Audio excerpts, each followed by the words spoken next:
morning class. This is ECON 353 macroeconomics class. Today is March 10th, Tuesday. The class will cover the second half of Chapter 9. Chapter 9 discusses the government role in our national economy, which is called the fiscal policy.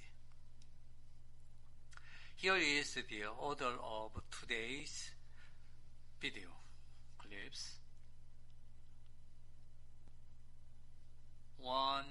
Changes in net exports. 2. Case study of John Maynard Keynes. 3.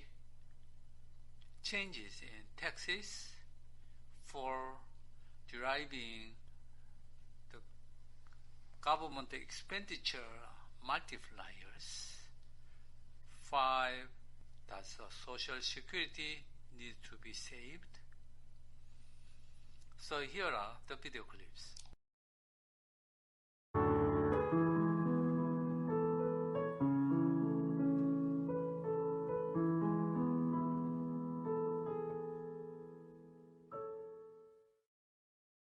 Have you ever wondered why the government spends so much money?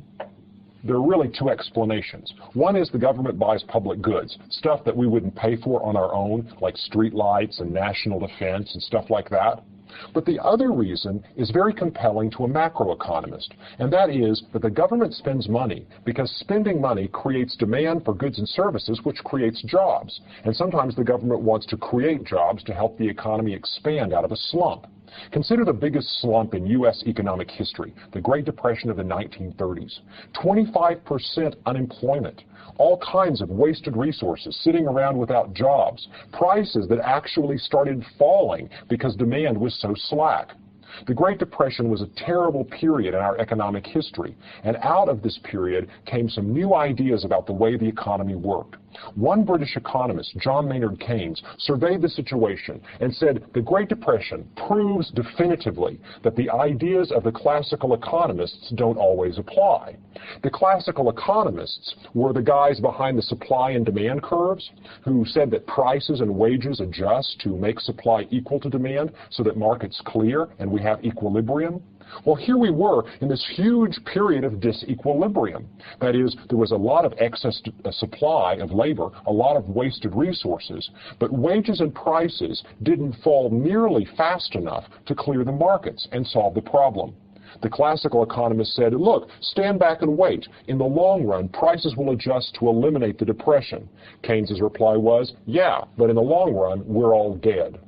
Keynes's idea about the way the economy works is grounded on his insight that your spending creates your income. And if that's true, then it's demand that drives the economy. Let's look at the basic idea behind Keynes's writing as we build a circular flow diagram that shows the way resources and money move through the economy. The axis of the circular flow diagram is the exchange between businesses and households. Households supply labor, capital, land, other resources, and entrepreneurial talent to businesses through the goods market. That is, the flow of resources from households to businesses follows this red arrow. And in the opposite direction, we have a flow of money that goes from businesses through the factors market to households, that is, their income. The other exchange between households and businesses is through the goods market. That is, resources that go into factories come out in the form of goods and services that then flow into households as they spend money. We call this consumer spending on the stuff that gives households satisfaction. Money flows in the opposite direction. That is, households spend money on goods and services that winds up as the revenue of businesses. Now, look at this circular flow. The money that you get from businesses in the form of a paycheck is exactly what you spend on the products that businesses produce.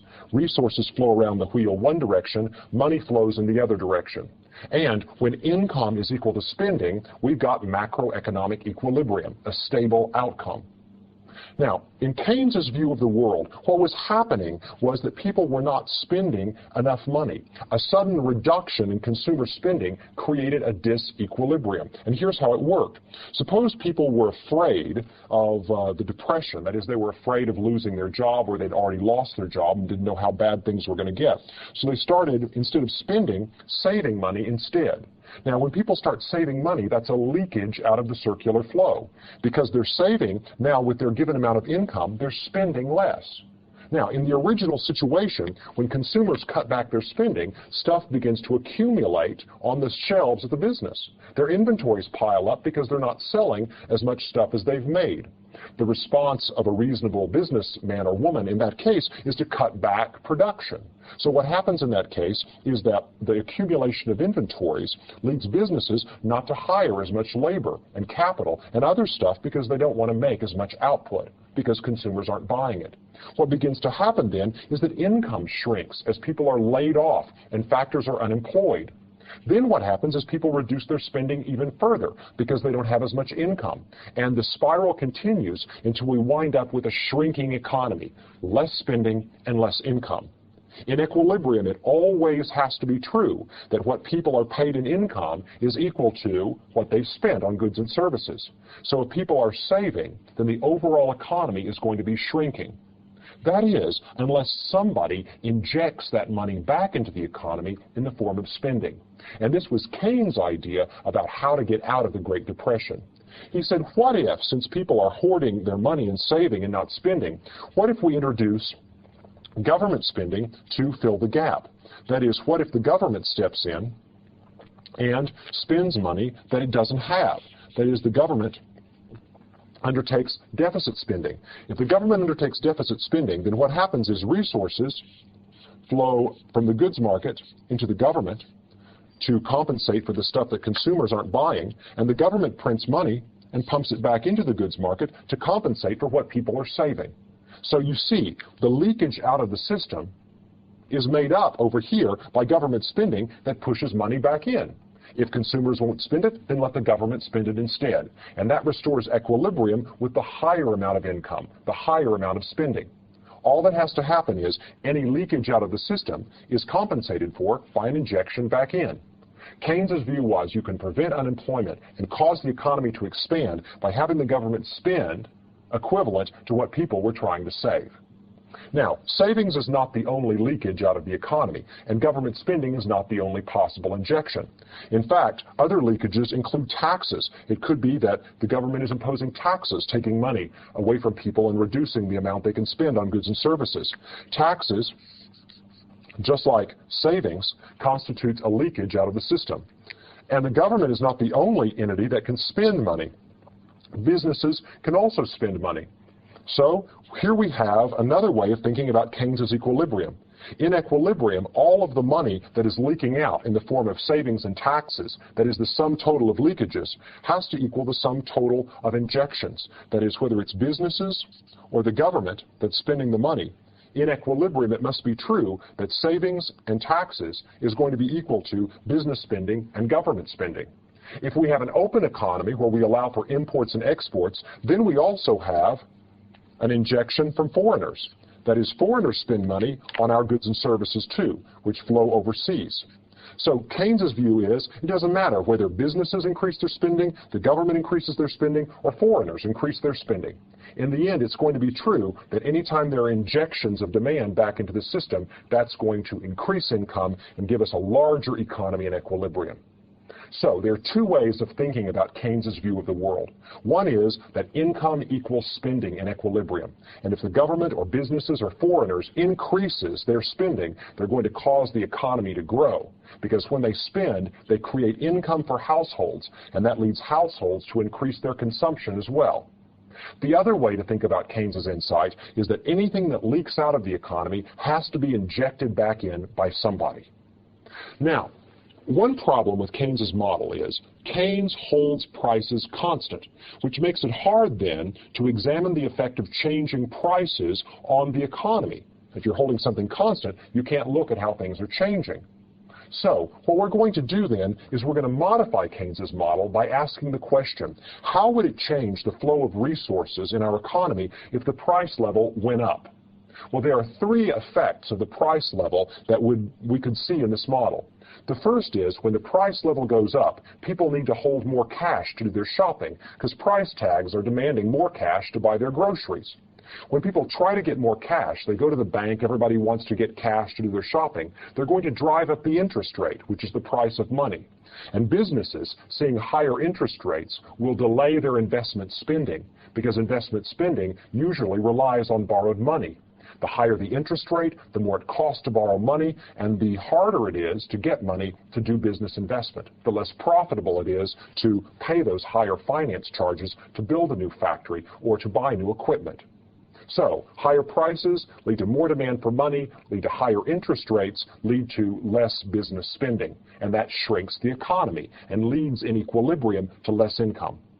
The second effect of higher prices is that consumers say, whoa, my savings account won't buy as much. Now that prices are higher, the value of my savings account in goods and services has shrunk.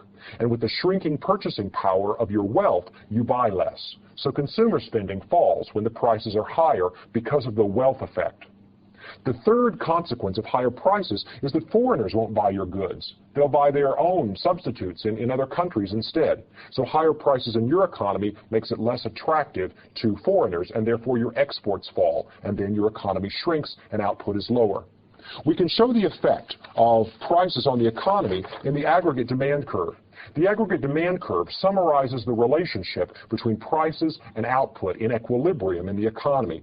As prices are higher because of higher interest rates and investment spending being reduced, because of shrinking purchasing power of wealth and lower consumption, and because of higher prices that deter foreigners from buying your country's goods, then the consequence is going to be lower equilibrium income. Keynes's model can be summarized with this equation. Spending equals income. That is, the income of the economy in equilibrium is equal to the combined spending of consumers, businesses, the government, and foreigners in the form of net exports. Y equals C plus I plus G plus NX. The effect of prices on all of these components of spending is what gives us the aggregate demand curve. Remember, the main idea of Keynes is the economy is driven by demand. And the way you pump up the economy is you stimulate demand by giving these different agents incentives to spend more.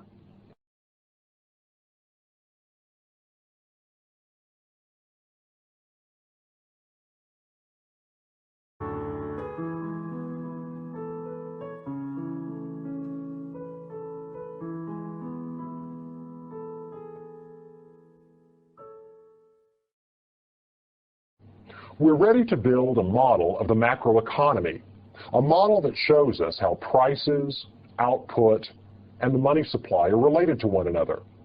What would a model of the macroeconomy look like? We know what a model of an individual market looks like. Say this is the market for onions. There's the demand curve that explains the behavior of people who buy onions. There's the supply curve that explains the behavior of people who sell onions. The buyers and the sellers get together in a market, and through the bidding mechanism, they establish an equilibrium price and quantity. That is, a price at which the quantity of onions demanded is equal to the quantity supplied. The market clears, the outcome is stable, and according to analysis in microeconomics, gains from trade are maximized under certain circumstances, and we can be very happy about the outcome.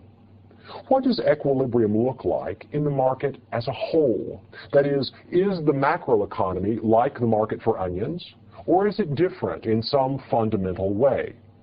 The classical economists, that is the disciples of Adam Smith, believed that the macroeconomy worked just like the market for onions. It was like one big supply and demand apparatus interacting with prices and wages constantly adjusting to keep us in equilibrium.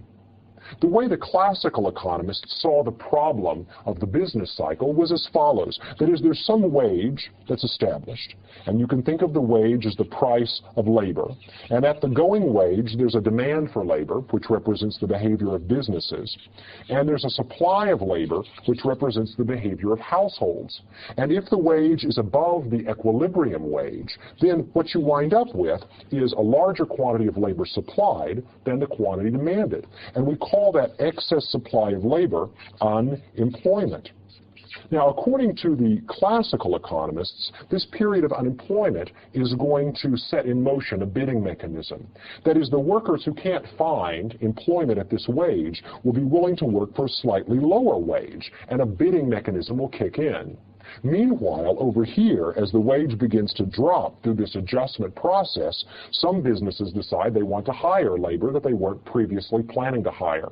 Rather than using machines or simply not producing at all, they will hire the workers as the wage falls.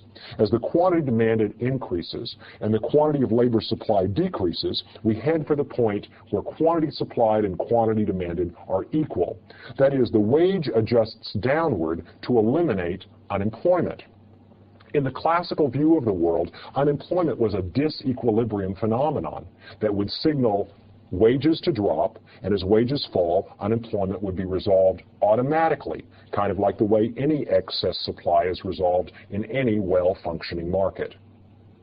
The classical economists also had a view of the way the macroeconomy worked. That is, anytime a business is producing output, by selling that output, they are creating income for the workers of that business, who can then use their income to buy the stuff that businesses are producing. You might say that supply creates its own demand.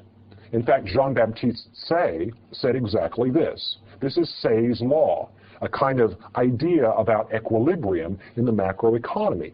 That is, when businesses produce stuff, the stuff they produce and sell becomes the income of the workers who then turn around and buy the stuff. Everything that's produced automatically creates a market by generating income for the people who are the customers of the store.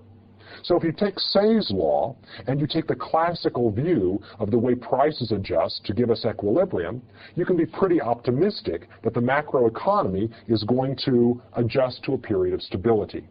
That is, the macroeconomy is self-adjusting. Wages and prices adjust to clear up problems like unemployment.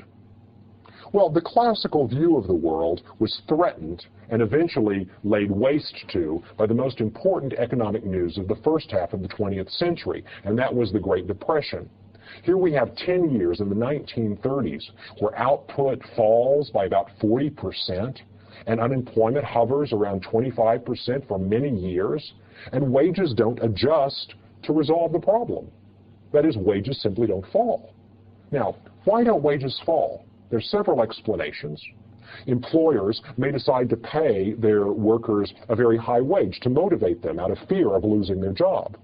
The wage may be above equilibrium so that workers get enough to provide healthy meals and health care. It may be that workers get paid more than the equilibrium wage so that the employers can attract highly qualified workers. There are several explanations for the so-called efficiency wage. It may also be that there's a minimum wage law that puts a floor on how far wages can drop. It may also be that labor unions, through their strength, keep wages above equilibrium. But as long as wages don't adjust, as long as they are sticky downwards, that is, as long as wages are pushed up in periods of strong labor demand more easily than they are pulled down during period of slack demand, this adjustment mechanism doesn't work as rapidly as the classical economists imagine. In fact, it may not really work at all. John Maynard Keynes thought about where the Depression came from. And whenever the classical economists argued with Keynes, when the classical economists said that eventually falling wages would eliminate the Depression, Keynes came back with the quip, yes, in the long run, falling wages will solve the problem, but in the long run, we are all dead. Keynes said the problem is that wages are sticky, and once wages are sticky, unemployment can persist for long periods of time. The solution, Keynes said, is to stimulate demand. That is, if people would just spend more money, businesses would have to hire more labor to produce the goods and services and thereby reduce unemployment. that is, provide more jobs. Keynes said that in an environment where wages were sticky downwards, unemployment could persist. And once unemployment was persisting in the face of sticky wages, once the bidding mechanism was failing to do the job that the classical economists imagined it would do, then it becomes all about demand. When demand is stronger, whenever people will buy more goods and services, then firms have to hire more labor to produce those goods and services. Then people wind up with more income and they spend more money. So for Keynes, the solution to the problem was increasing demand. And if households wouldn't buy goods and services, that is, if the households were afraid to spend money, never knowing whether they were going to have a job tomorrow, trying to hoard money out of fear of their situation getting worse, if the households kept their savings high and wouldn't spend, then the government would have to step in and fill the gap. It was Keynes's prescription that increased government spending could increase demand, stimulate the economy, and reduce unemployment. That is, put the economy back to work. This was Keynes's view. Now, Keynes's view ignores several things that are going to be important to us in the study of macroeconomics. For example, it ignores adjustment in the overall price level in the economy. There's not really anything Keynes can say about inflation. And he ignores the supply side of the economy, supply shocks, what happens to the economy if oil prices increase. But we're going to be able to learn a lot about the way the macroeconomy works by focusing on Keynes's simple idea. That is, if wages are sticky and prices are not adjusting, then the outcome in this macroeconomy, the amount of employment, the amount of output, and everything else depends on demand. It's all about demand. If the government spends more, the economy is stimulated. If consumers spend more, the economy is stimulated. If businesses spend less, the economy contracts. In Keynes's view of the macroeconomy, demand drives it all. Now we're going to take this insight and build a model carefully around it, using graphs and a little bit of algebra to show how a demand-driven macroeconomy works.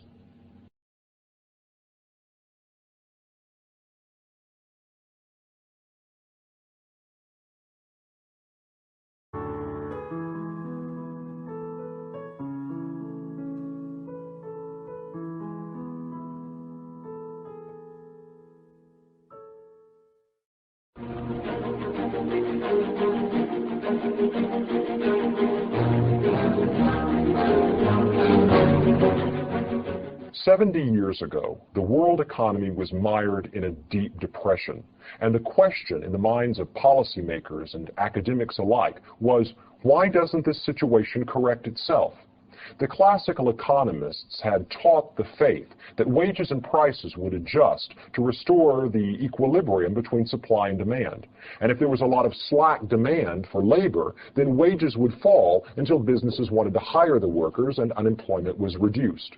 However, this didn't happen.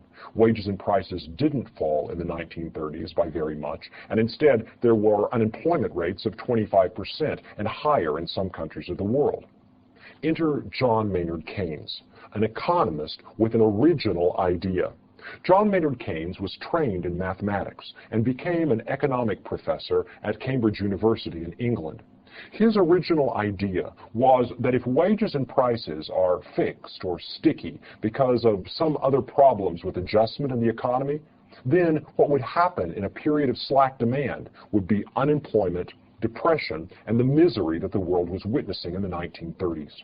Keynes's policy prescription was that businesses and consumers should increase their spending so as to lift the economy out of this depression. But if businesses and consumers were gloomy and wouldn't increase their own demand, the government should step in and make up for the demand that consumers and businesses weren't exerting. So government policy could lift the economy out of depression by stimulating demand. Keynes's thought was at odds with the thought of classical economists who worked in the tradition of Adam Smith. The belief of the classical economists was that wages and prices adjusted to clear the market. So Keynes's idea was very radical because it questioned a central tenet of economics, that is, the adjustment of wages and prices. Now, what began to happen quite quickly could be described as a Keynesian revolution. In 1936, Keynes published his general theory of employment interest, and money.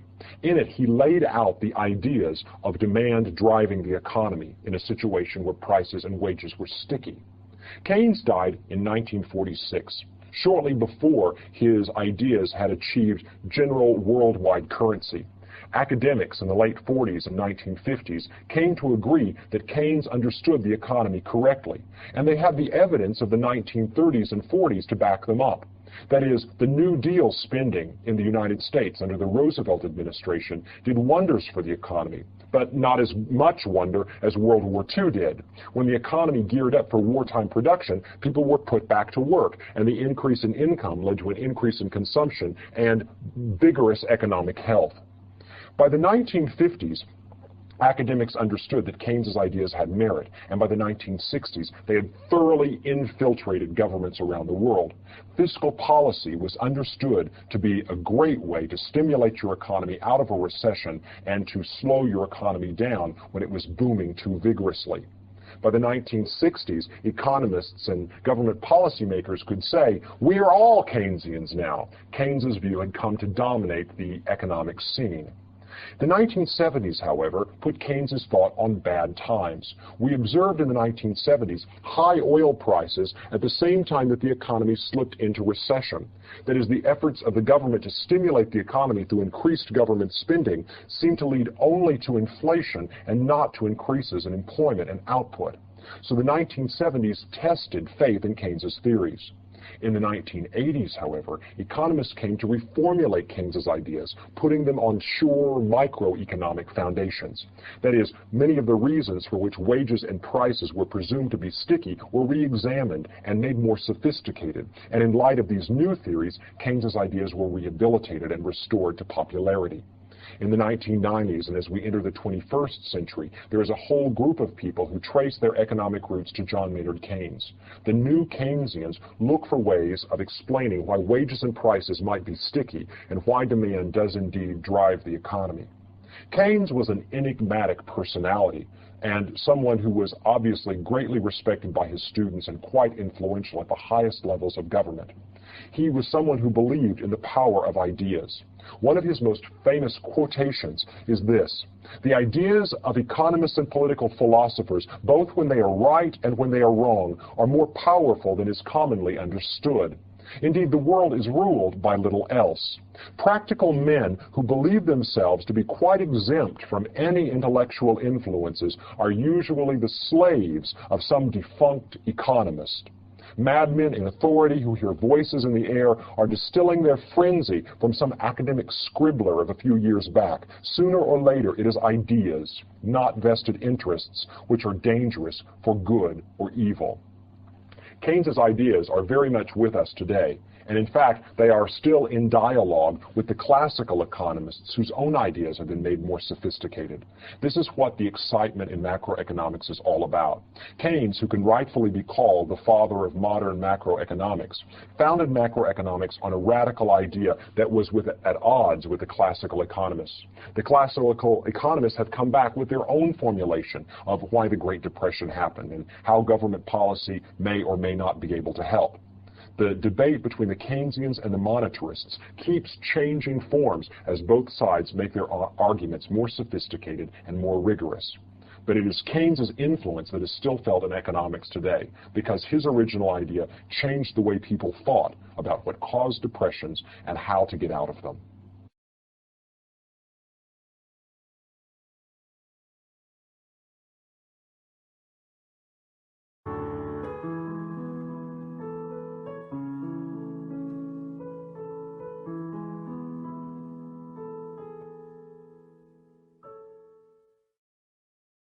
If you look closely at the circular flow diagram, you can see two ways of describing equilibrium in Keynes's view of the macroeconomy.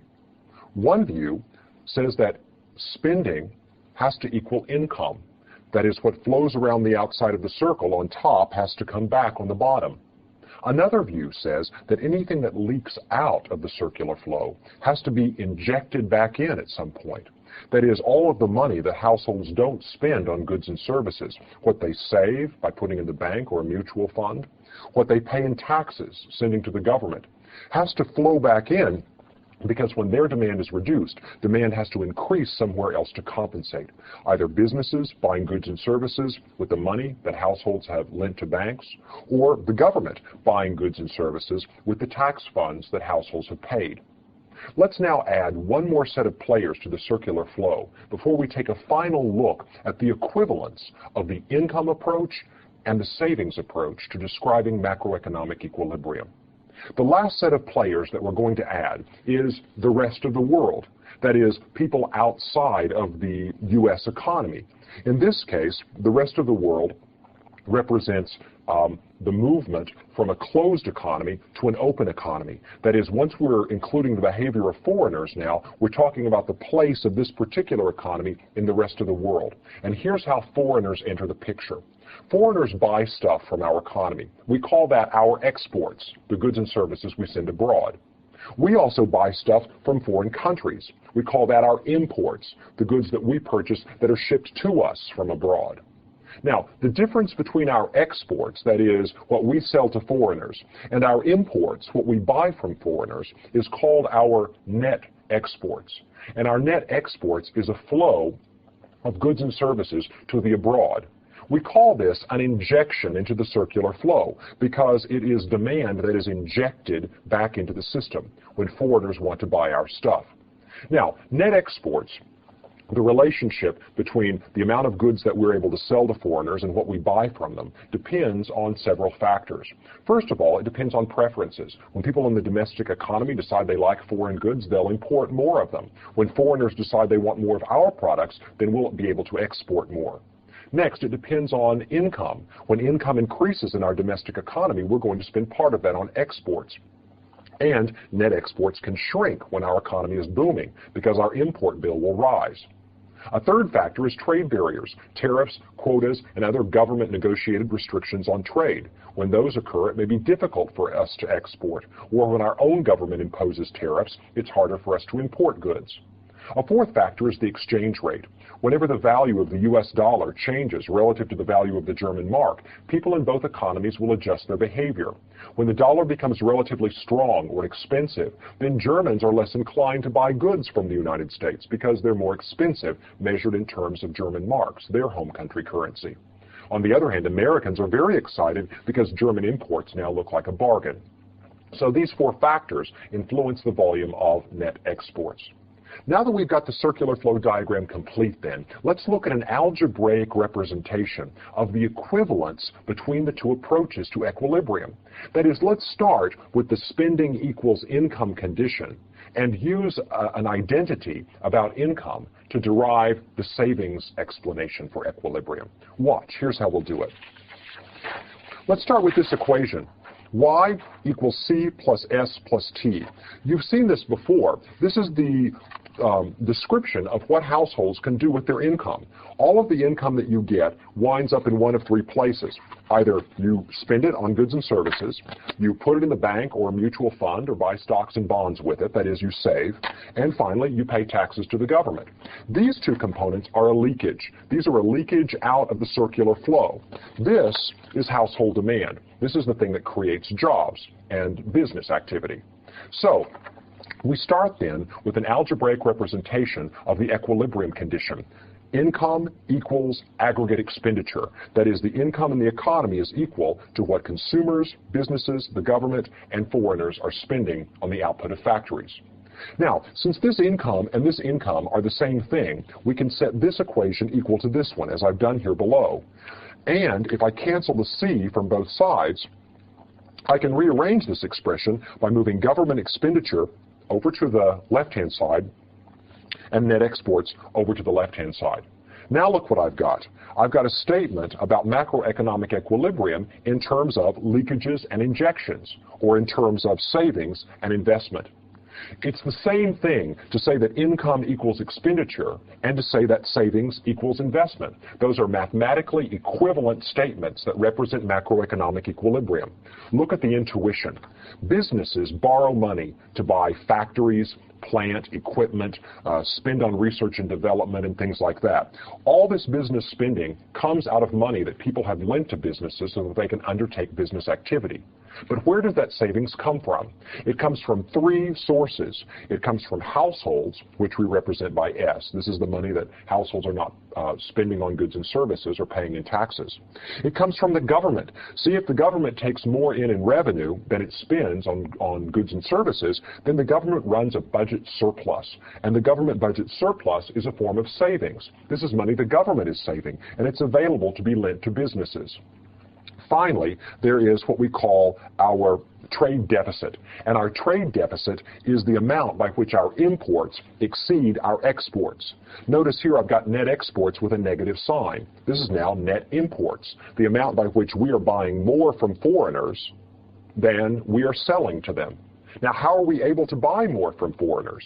It must be that foreigners are lending us money to do that. So this is a flow of savings into our economy. When we run a trade deficit, then foreigners are lending us their savings.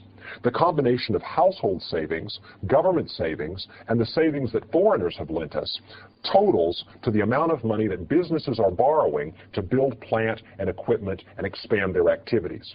That means if one factor in this equation changes, something else has to adjust to restore equilibrium. For instance, if the government spending were to increase, then the government budget surplus would shrink, or maybe even the government would run a deficit. In this case, the government is absorbing more of the savings that are in the economy, leaving less for business. The only way for us to keep business spending constant, if government spending were to increase, would be either for the government to increase taxes, or for savings to increase in our economy, or for us to run a bigger trade deficit. Something has to give when one variable in this equation changes. Let's now look at this graphically. And here's our final look at this Keynesian cross diagram, the aggregate expenditure picture. Let's suppose now that net exports increase. That is, suppose that foreigners are going to buy more stuff from our economy, perhaps because of a depreciation in the U.S. dollar, or a change in trade policy, or a general shift in preferences of foreigners towards American-made goods. In that case, the red expenditure line is going to shift upwards. As it shifts upwards now, we have more spending at every level of income. So net exports increasing means more expenditure in the economy. And I can draw that new aggregate expenditure curve in red, so we can calculate our new equilibrium. Consuming, business spending, government spending, plus our new larger quantity of net exports. An increase in net exports increases equilibrium income in the economy. So equilibrium income increases. We go to this new place where the red line crosses the black dotted line, and we get our new level of equilibrium output, Y prime. The change in output is equal to 1 over 1 minus B times the change in net exports. That's a straightforward application of our multiplier. But look what happens down below. Down below, when net exports increase, that is a reduction in the savings that's available in our economy. That is, now that foreigners are buying more of our stuff, they're less likely to be lending us money. So the amount of savings that's available in the economy shrinks. Net exports shifts the expenditure curve upwards at the same time as it shifts the savings curve downwards. And when that happens, the equilibrium point, where savings is equal to investment spending, is going to change. That is, it gives us the same level of output as we had upstairs. So see, there's two ways of representing the change in net exports, as an increase in expenditure or as a shrinkage in savings. Either way, you get an increase in the equilibrium level of output, equal to the change in autonomous spending, the change in net exports, times the multiplier. There's two ways of representing any change in the economy. You can either look at it on the outside of the circular flow wheel, in terms of income equals expenditure. Those have to be equivalent in equilibrium. Or you can look at it on the flows into the wheel, that is, the leakages out of the circular flow and the injections back in. Savings equals investment. Anything that shrinks the total amount of savings is going to change the equilibrium level of income. Well, there you have it, Keynes's view of the world in which demand drives everything. You've seen it in a picture, you've seen it graphically, and you've seen it with simple algebra.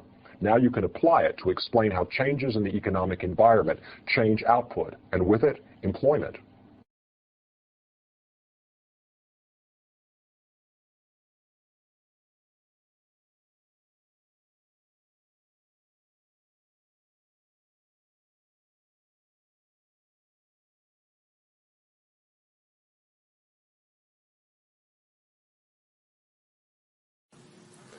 Let's go one step further and make our model even more realistic by adding in government spending and taxation.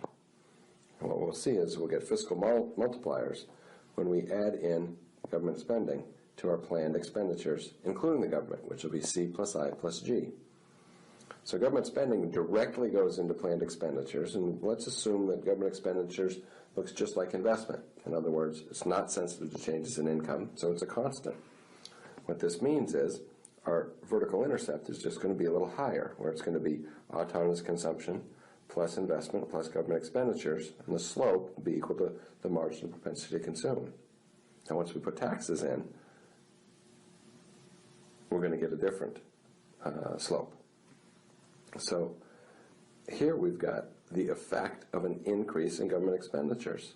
It's the same effect we had when we had an increase in investment, where the line is going to shift up and output is going to rise. Okay. Suppose we took taxes and threw them into the model, and we'll do that in a little more detailed fashion here in a second. But suppose taxes were just assumed to decrease consumption because there's less disposable income. Well, then an increase in taxes would decrease autonomous consumption, shift the line down, and output's going to fall. So we can see in general fashion what happens when we have fiscal policy or changes in government spending or taxes. Let's look with a little more detail. Here we've got taxes as income taxes. So our consumption function is equal to autonomous consumption plus the marginal propensity to consume times disposable income, where disposable income is income after taxes. So you have 1 minus the tax rate, T. If the tax rate is 10%, then what's left over is 90% of your income, or 1 minus 10% gives you 90% of your income. So you can think of, with income taxes, the marginal propensity to consume is adjusted. So our adjusted marginal propensity to consume is B times 1 minus T. Now we would say, if there was an increase in the tax rate, we would see a decrease in the adjusted marginal propensity to consume. So we'd get a pivot down of our planned expenditures curve. And again, an increase in tax rates are going to decrease equilibrium output. What are the size of the multipliers? Well, multiplier for government spending, in the simple model where there's no tax rates and taxes are just lump sum taxes, is 1 over 1 minus the marginal propensity to consume, just like it was for investment in our last section. If we look at taxes as a lump sum rate, where we're getting this one, then disposable income is income minus some amount of taxes. And so it doesn't depend on your income level, and that's why we call it a lump sum. Now our consumption function is consumption is equal to autonomous consumption plus the marginal propensity to consume times disposable income. And the formula for the tax multiplier is going to be the negative of marginal propensity to consume over 1 minus the marginal propensity to consume. So these are some general formulas for multipliers that you're going to want to keep in mind as you go through answering questions about what happens when there's a change in taxation or a change in government spending. It's very simple to illustrate some important lessons. Right? An increase in government spending increases total planned expenditures for goods and services. Cutting taxes increase after-tax income, and so consumers are going to have more money, they will spend more on consumption, and planned expenditures will rise. Policymakers need to take into account the multipliers in order to properly figure out the size of the fiscal policy change or stimulus that might be required to increase output, or the fiscal policy cut if you're trying to decrease output.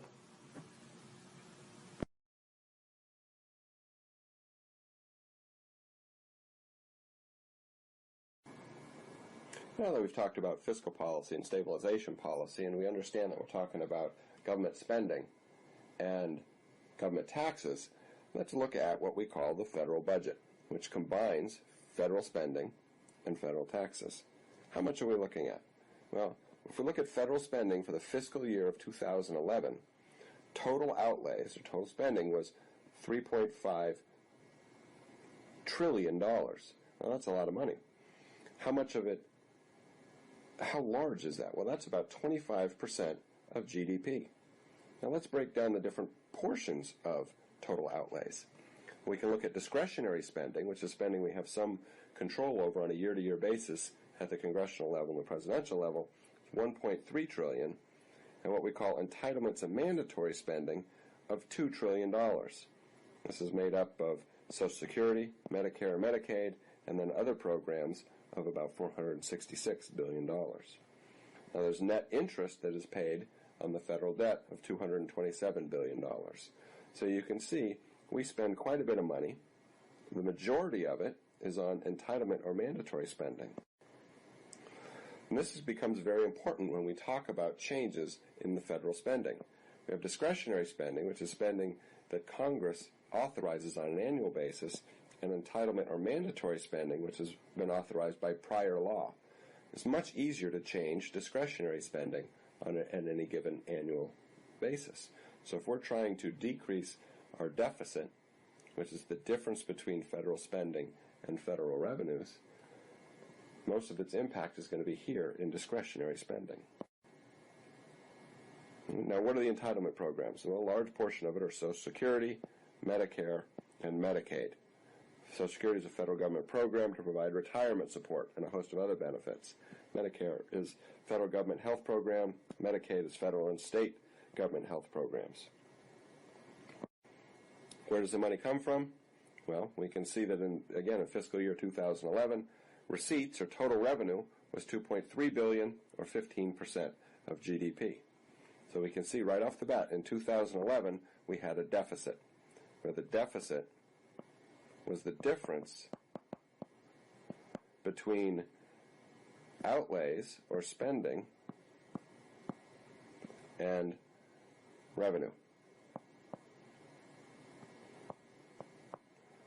Outlays were larger than revenue, so we had a federal deficit in 2011.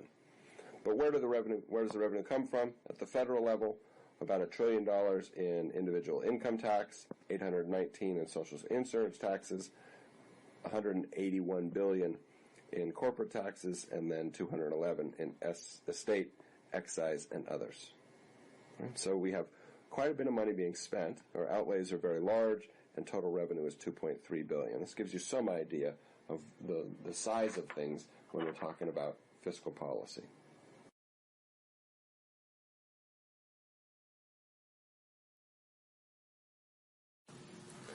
Let's go one step further and make our model even more realistic by adding in government spending and taxation. And what we'll see is we'll get fiscal multipliers when we add in government spending to our planned expenditures, including the government, which will be C plus I plus G.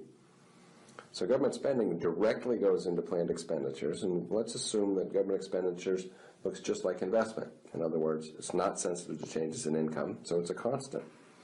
What this means is our vertical intercept is just going to be a little higher, where it's going to be autonomous consumption plus investment plus government expenditures, and the slope will be equal to the marginal propensity to consume.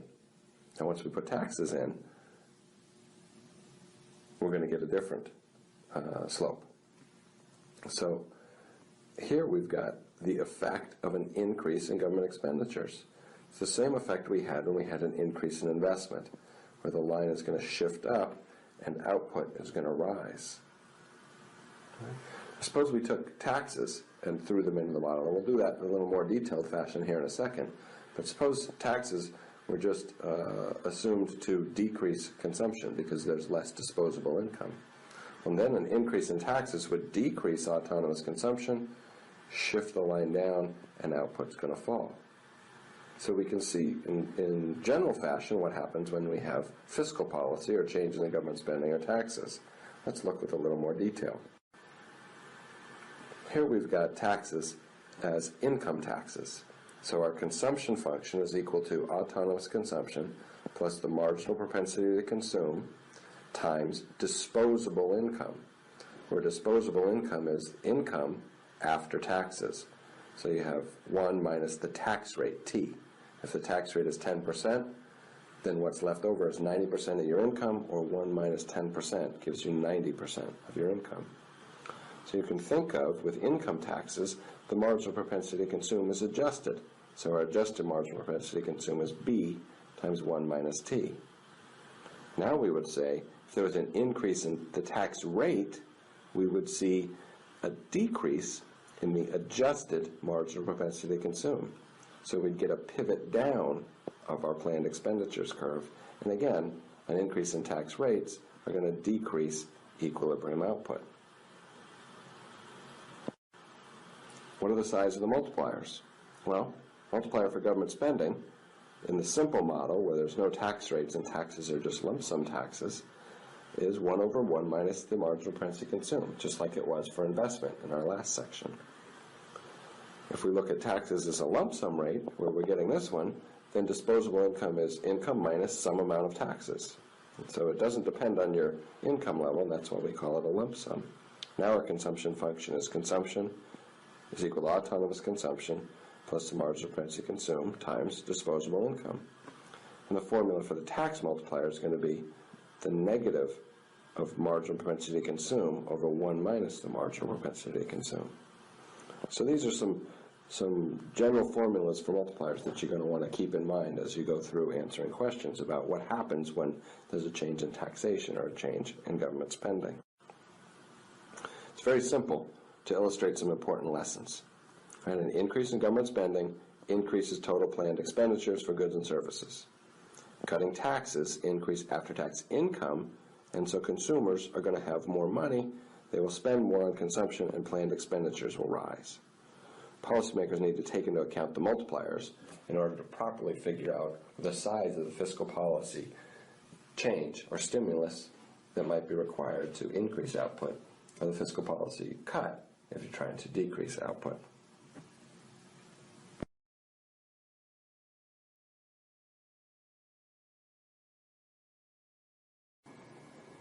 Now that we've talked about fiscal policy and stabilization policy, and we understand that we're talking about government spending and government taxes, let's look at what we call the federal budget, which combines federal spending and federal taxes. How much are we looking at? Well, if we look at federal spending for the fiscal year of 2011, total outlays, or total spending, was $3.5 trillion. Well, that's a lot of money. How much of it, how large is that? Well, that's about 25% of GDP. Now let's break down the different portions of total outlays. We can look at discretionary spending, which is spending we have some control over on a year-to-year basis at the congressional level and the presidential level, $1.3 trillion, and what we call entitlements and mandatory spending of $2 trillion. This is made up of Social Security, Medicare and Medicaid, and then other programs of about $466 billion. Now there's net interest that is paid on the federal debt of $227 billion. So you can see we spend quite a bit of money. The majority of it is on entitlement or mandatory spending. And this becomes very important when we talk about changes in the federal spending. We have discretionary spending, which is spending that Congress authorizes on an annual basis, and entitlement or mandatory spending, which has been authorized by prior law. It's much easier to change discretionary spending on any given annual basis. So if we're trying to decrease our deficit, which is the difference between federal spending and federal revenues, most of its impact is going to be here in discretionary spending. Now, what are the entitlement programs? Well, a large portion of it are Social Security, Medicare, and Medicaid. Social Security is a federal government program to provide retirement support and a host of other benefits. Medicare is a federal government health program. Medicaid is federal and state government health programs. Where does the money come from? Well, we can see that, in fiscal year 2011, receipts, or total revenue, was $2.3 billion, or 15% of GDP.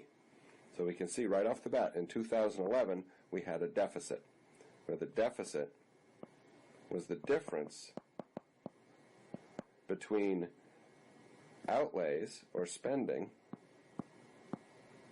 and revenue. outlays were larger than revenue, so we had a federal deficit in 2011. But where does the revenue come from? At the federal level, about $1 trillion in individual income tax, $819 in social insurance taxes, $181 billion in corporate taxes, and then $211 in estate, excise, and others. So we have quite a bit of money being spent. Our outlays are very large, and total revenue is $2.3 billion. This gives you some idea of the size of things when we're talking about fiscal policy.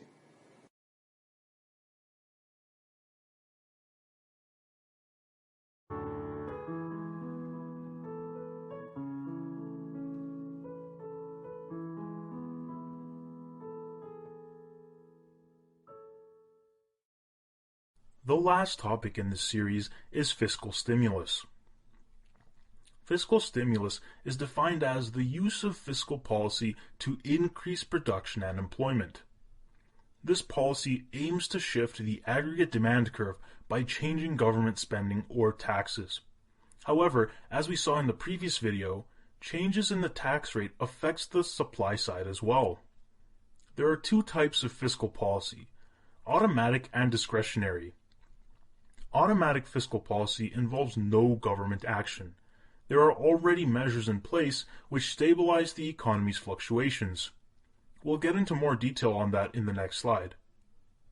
Discretionary fiscal policy is the use of government policy to change aggregate demand. Again, I will get into more detail on that in a minute. Automatic fiscal policy, as I mentioned, does not require any sort of government intervention to help stabilize the economy. This works because tax revenues and transfer payments change automatically in response to the state of the economy.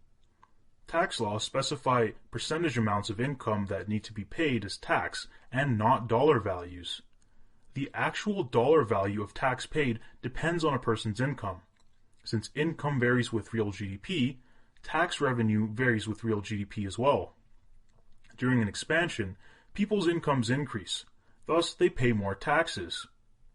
In the same way, during a period of recession when people's income falls, they pay less taxes. The government doesn't intervene and change the tax rate for the population, but this happens automatically. Keep in mind that the tax rate itself doesn't change, but the dollar amount that people pay in taxes does. The same concept applies with transfer payments. During expansion, when people earn more, the government spends less on transfer payments. During a recession, when people earn less, the government spends more on transfer payments. Taxes and transfer payments are two automatic elements of fiscal policy. Because revenues fall and outlays increase in a recession, the government budget provides automatic stimulus to shrink the recessionary gap. Revenues rise and outlays decrease in an expansion, and the budget provides automatic stimulus to shrink the inflationary gap. The graph on the slide right now shows the most ideal outcome of automatic fiscal stimulus. This does not generally occur. The gap will generally shrink, but long-run macroeconomic equilibrium is generally not achieved solely through automatic fiscal stimulus. Discretionary fiscal policy focuses on changing aggregate demand by focusing on tax rates and government spending. However, cutting taxes, as we explored in a previous video, affects the supply side and crowds out investment. The government needs to keep that in mind when it comes out with a fiscal stimulus package. The government also needs to take into account the multiplier effect that follows any form of a change in autonomous spending. If it increases government spending, consumption will be induced, which will shift the aggregate demand curve more than solely the amount of the change in government expenditure. Government spending will increase incomes, which will increase consumption, and so on. Increases in government borrowing, which the government will need to do if it plans to increase spending, will raise the real interest rate and decrease investment. The demand side effects of a tax cut are likely to be smaller than an equivalent increase in government expenditure because only a part of an increase in disposable income is spent on consumption. Some income is saved and spent on imports, which does not increase the domestic country's real GDP. Ideally, when a fiscal stimulus package is passed, an increase in the expenditure aims to increase aggregate demand by the amount of the change in spending. The multiplier effect further increases aggregate demand, ideally until long-run macroeconomic equilibrium is reached. When the government becomes concerned about its growing debt, it may choose to raise taxes or reduce spending. In this situation, the exact opposite process takes place. Aggregate demand reduces by the amount of the change in spending and the multiplier effect that occurs as a result of a decrease in incomes and consumption. The economy will theoretically return to its previous position, creating a recessionary gap. While fiscal policy does seem like a good idea during recessionary and inflationary periods, it has its drawbacks. Taxes on wages and capital decrease short-run aggregate supply. With less savings and investment, the growth rate of real GDP slows. Some economists claim that the supply-side effects of a tax cut are much larger than those on the demand side. This makes it much harder to achieve the desired outcome of long-run macroeconomic equilibrium. Another valid point argues that when the government increases its expenditure as part of a fiscal stimulus package, it crowds out investment. The government borrows money from the loanable funds market, increasing the demands for loanable funds, and thus the interest rate. Investment slows as a result. It is also very difficult to determine the amount by which taxes should be changed or the amount by which government spending should be changed. The actual output gap, another word to describe either a recessionary or inflationary gap, is very hard to guess and can only ever be estimated. There are also 3 time lags which greatly impact the effectiveness of a government's fiscal policy. Recognition lag is the time it takes to figure out what fiscal policy actions are needed. The current and future states of the economy need to be assessed before it is even possible to determine what exactly needs to be done. Lawmaking lag is the time it takes a government to pass laws. The problem here is that because democratic governments must put these policies to a vote, by the time any bill gets passed, the state of the economy might have completely changed and a completely different form of stimulus might be needed. The third and last time lag is known as impact lag. Impact lag is the time it takes from passing a fiscal stimulus package to the law actually having an effect. Induced spending, for example, does not occur the day of a change in government expenditure. It happens after incomes increase, which happens after profits increase, and so forth.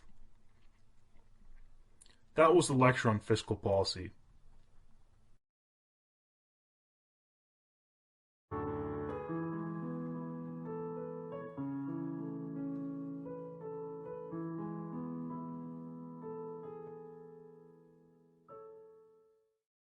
The thing that we're going to talk about is the effects that the government can have in the loanable funds market. Let's take a look at if the government has a budget surplus. If the government has a budget surplus, then we actually have a divergence of the supply of loanable funds curves. The actual amount of savings that people continue to put in the bank doesn't change. So that amount stays as the private supply of loanable funds curve. But we have an increase in the supply of loanable funds curve as a whole because the government has extra money that it can lend out. So the horizontal distance between these two curves is what is known as the budget surplus. That's by how much it actually increases. Now the effects of this are as follows. The total quantity demanded and supplied of loanable funds increases because we have a decrease in the interest rate. Firms are going to say, hey, now my capital, any investments that I make, is more profitable. So let's go ahead and invest. So we have an increase in the quantity demanded of investment, so increase in the quantity demanded of loanable funds. But we have a decrease in private saving. Because this real interest rate is decreased, now people don't want to save as much. It would make more sense to go and consume something instead. So it decreases private savings. And as I mentioned before, the horizontal distance between these two curves is what is equal to the government budget surplus. When we talk about a government budget deficit, the government needs more money, so we're actually going to see an increase in the demand for loanable funds. But expected future profits haven't increased, so the private demand for loanable funds hasn't changed. What firms demand in terms of loanable funds hasn't changed. So we see a divergence in the curves. We have a private demand for loanable funds, and we have a demand for loanable funds for the economy as a whole, which includes the government budget's deficit. The horizontal distance between these two curves is the budget deficit. The effects of this are that it decreases investment, increases savings, and we're going to see something known as a crowding out effect. So private investment actually decreases to the point of the old demand for loanable funds curve. And that's because, again, like I mentioned, the change in expected profits has not occurred. So the firms are actually still on this old demand curve, the old demand for loanable funds curve, which I'm going to call the private demand for loanable funds curve. And so because the real interest rate has increased, we're going to see a decrease in the demand for loanable funds, the quantity demanded of loanable funds for firms. So private investment decreases from its original equilibrium quantity. The total quantity of loanable funds that are demanded and supplied in the market as a whole still increases, though, because the government needs this money. So we're actually going to see an increase in the equilibrium quantity of loanable funds. And as I mentioned before, again, we're actually going to have that horizontal distance equal to the budget deficit. Savings is also increased to the point of the equilibrium quantity of the loanable funds. And that's simply because the interest rate has risen, so we move to a higher point on the supply curve. The supply curve doesn't change, but we move to a higher point. And crowding out is simply this decrease in investment that we see, this decrease in private investment that we see due to a government budget deficit. The Ricardo-Barrow effect is actually a very interesting idea because it states that the government budget deficit does not actually change investment. It states that taxpayers expect this increase in tax due to this government budget deficit in the future. So they actually save more now. What it's saying is that increased savings is what finances the government budget deficit, and so the quantity of investment does not change. Let's take a look at how this actually works graphically. So we actually have an increase in the demand for loanable funds. We have the divergence between the private demand for loanable funds and the demand for loanable funds for the economy as a whole. We already saw that in the last slide. And we also have a decrease in the private investment. We have a total quantity of loanable funds that's actually increased because of the government demanding more quantity of loanable funds. But now what happens is that we actually have an increase in the supply of loanable funds, and it's going to increase by the same amount as the government budget deficit. So it's going to bring that real interest rate down back to its original point. And so what happens is that firms, because the real interest rate is now the same, it hasn't changed, they still demand the same amount of loanable funds. They're still going to be on that private demand for loanable funds, but because the interest rate is the same, they're still going to be demanding the same quantity of loanable funds to finance their investment.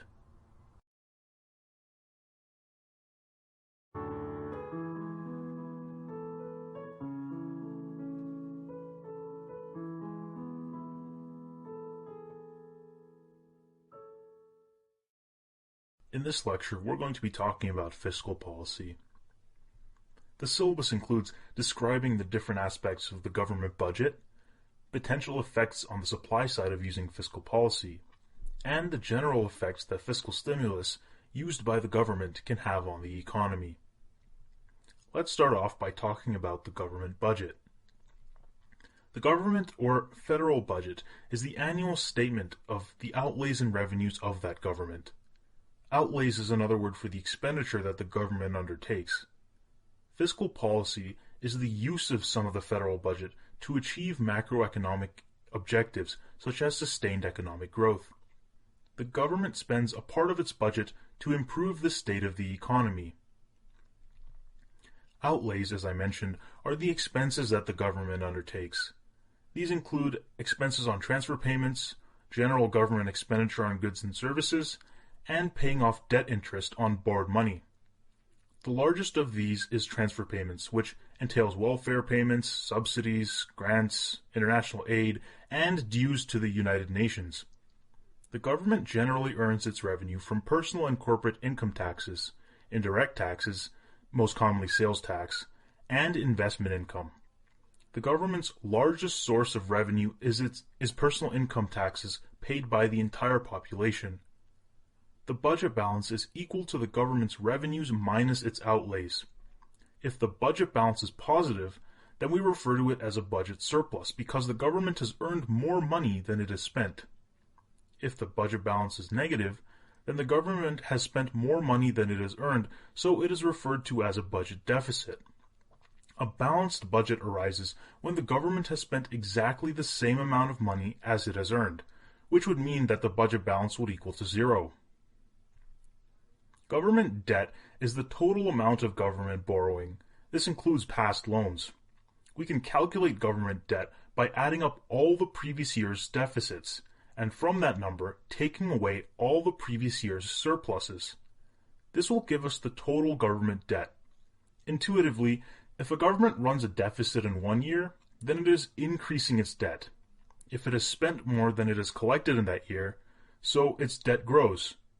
If a government runs a surplus in one year, then it is decreasing its debt because it has collected more money than it has spent in that year. When individuals and firms incur debt, it is generally to finance the purchase of some form of capital that yields some sort of rate of return. When governments incur debt, some government expenditure is generally considered to be investment, generally in the form of public capital. In the U.S., the government has three primary sources of tax revenue. One, personal income tax, which, as you can see from this pie chart, accounts for the lion's share of the federal government's revenue. Two, corporate income tax, typically around 10% of overall tax receipts in the U.S. And three, Social Security tax or payroll tax. Together, these three categories make up nearly all of the federal government's tax revenue. The small portion that's left includes sources like gas tax, taxes on traded goods, or estate taxes. In fiscal year 2007, this meant that the federal income was $2.568 trillion. On the flip side, federal expenditures in fiscal 2007 were $2.730 trillion. What does the government spend our tax dollars on? Well, remember that the government provides many services, but here are the larger spending categories based on IRS data for 2007. Social Security, Medicare, and other retirement account for 38% of overall spending. National Defense, Veterans and Foreign Affairs, 23%. Physical, Human, and Community Development, 9%. Social Programs, 19%. Law Enforcement and General Government, 2%. Net interest on the debt, 9%. If you'd like a little more information about what's included in each of these categories, I got this data from the IRS 1040 form, so you can always look it up on the internet. They have a lot of explanation about what goes in what category. Based on the 2007 data, I can see that the government is actually spending $0.162 trillion, that's $162 billion more than the tax revenues that it's bringing in. This overspending in a single year is the budget deficit. The sum of all the deficits and surpluses we've ever run. Yes, we have had surpluses, the most recent being very briefly in 1969, then again for a few years from 1997 to 2001, is the national debt. In 2007, the debt was sufficiently large that just the interest payment accounted for 9% of the $2.73 trillion in government spending, or the interest payment was $245.7 billion. There are recurring debates as to whether we should revisit our tax system and simplify with a flat tax. So that you can think about this, let me explain the three types of income tax structures. 1. Progressive tax. 2. Proportional or flat tax. And 3. Regressive tax. The first type, the progressive tax, is a system that we have now, where the tax rate rises as a person's taxable income rises. The reasoning behind this system is that the wealthier will bear a larger share of the tax burden and the poor will bear a smaller share. The second type of tax system, the proportional or flat tax, applies the same tax rate to all income levels. So, for example, a person making $10,000 would pay $1,000 under a 10% flat tax, whereas a person making $100,000 would pay $10,000 in taxes. Many people feel that this would be a much fairer and simpler way for us to run our tax system. The typical argument against this system is that the money actually means more to someone living below the poverty level. The poorer taxpayer has only $9,000 to live on, but the wealthier taxpayer still has $90,000. The third type is a regressive tax, where the tax rate decreases the more money you make. Who would ever use a system like that? Well, in fact, our sales taxes take a bigger bite out of the poor who spend all of their income and therefore get taxed on all of their income then from the wealthy, who pay sales tax out of a portion that they spend, but not on the portion that they save or invest. This is why many states will not have sales tax on essential items like food. Now that you know something about the different tax structures, you can decide, which type of tax would you prefer? Next time, money.